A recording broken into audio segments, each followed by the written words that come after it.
Короче, салам алейкум, кандайсыздар? Биз патентке баратабыз. 1 районго. Ну, короче, патент керек болду ошон үчүн. Регистрация кылган баратабыз. Ну, вообще-то, эми өзү ОСО же болбосо ОАОго регистрация болот.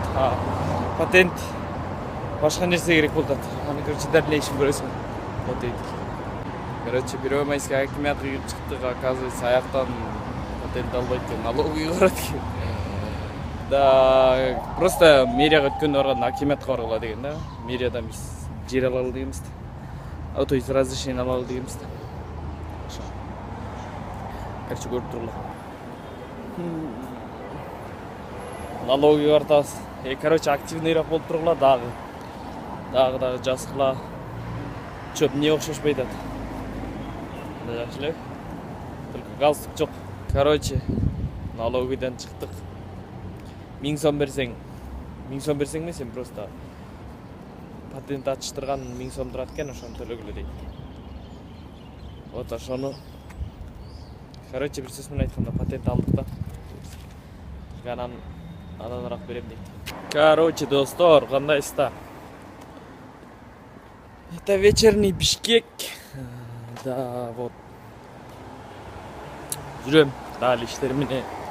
Очень много дел, но на самом деле дела жумуштар деле очень много эмес, бирок много, который биз аткара албай аткан бир нерсе бар. Программист таппай атабыз. Же консультация бергенге опытный программисттер жок болуп атат. Так что программист болсоңор, же программист досуңар болсо айтып койгулачы. Жакшы бир проект бар. Келсин, то есть биз менен байланышсын, связьга чыксын. Не знаю. Өтө биз менен байланышсынчы. Биз өлө иштеп атабыз, бирок таппай атабыз реально. Программист бар, бирок не такой профессионал, как биз күтүп аткандай. Все новички, все стажеры. Или вообще, которые ничего не умеют, и при том, что ошону менен көп акча сурагандар. Андыктан мага чалып койгула, жазып койгула. Бүгүн айт майрамы, то есть орозо айтыңыздар менен. Короче говоря, биз азыркы учурда негизгиси полный стратегияны түшүндүрүп берейин. Мындай эми просто силер деле түшүнбөй атсаңар керек.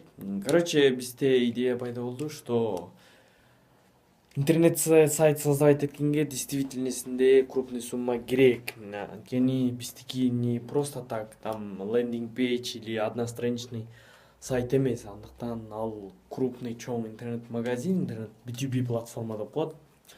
B2B платформа болгондуктан ал үчүн реально крупный сумма керек. И биз ошону как бы биз барып инвесторлордон деле сурасак болот. Бизге мынча сом берип тургула. Так, мынча сом берип тургула, чтобы биз сайт жасатып алалы, же болбосо биз барып алалы депчи.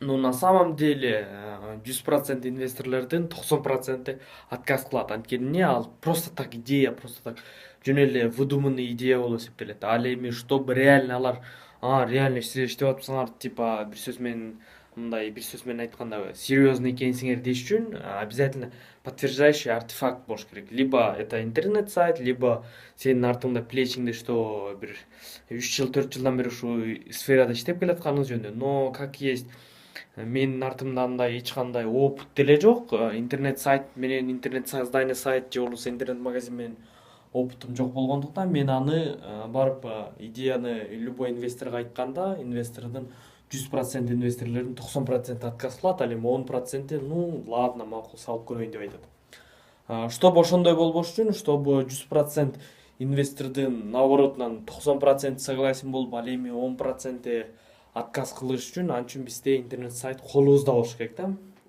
Эми ошого биз эсептеп чыктык, оцифровка кылдык. Общий өткөндө да айткам, что биз эсептеп жазып чыктык деп. Ошондо бизде общий стоимости изначальныйга 110 000 сом керек экен да. 110 000 сом керек. Эми аны мындай чөнтөгүбүздө жок болгондуктан биз иной путь менен баралы дедик да. биринчи барып там какой-нибудь бир жерден акча таап, андан кийин анан аны вложение кылып, анан ошондон биз кандай кылабыз? Биздин эң оңой жолубуз бул болуп эсептелет. Азыркы учурда биз көлгө барабыз. Азыр билесиңер, көлдө сезон башталып атат. Чолпон Атада биздин өзүбүздүн ордубуз бар. Ошол Чолпон Атага жана жареный мороженый деген аппарат бар. Ошону алып барып иштетели деп. И плюс Бишкектен да иштетип, андан кийин барып Чолпон Атада иштетели деп атабыз. Азыркы учурда биз бая күндөн бери жана патент боюнча видеолорду көрсөңөр болот. Азыр көргөзөм.